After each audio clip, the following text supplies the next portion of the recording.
दोस्तों आप देख रहे हैं भोजपुरी खबर 27 और एक बार फिर से स्वागत है आप लोग को भोजपुरी खबर 27 में। जी हां दोस्तों, जैसे कि आप सबको पता होगा खेसारी लाल यादव जी का एक गाना आया था डबल खिड़की, जो कि आज से 7 महीना पहले VR म्यूजिक यूट्यूब चैनल से आया था। और 7 महीना के अंदर इस गाना पर कितना व्यूज आया और कितना लाइक आया उसे जानने से पहले वीडियो को लाइक करके चैनल पर नया है तो चैनल को सब्सक्राइब कर ले।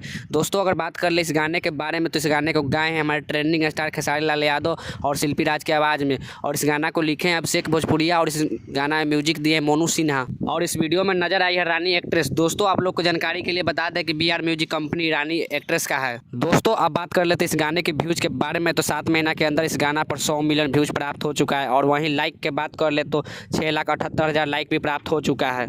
और 33,000 लोग कॉमेंट भी किए हैं इस गाने पर। वैसे आप लोग यह गाना सुने हैं या नहीं? अगर नहीं सुने हैं तो जाकर सुन सकते हैं, VR म्यूजिक यूट्यूब चैनल पर रिलीज किया गया है। वैसे इस वीडियो के बारे में क्या कहना चाहते हैं नीचे दिए गए कमेंट बॉक्स में अपना राय बताएं। तब तक के लिए बाय, मिलते हैं नेक्स्ट वीडियो के साथ। जय हिंद, जय भारत, जय भोजपुरी।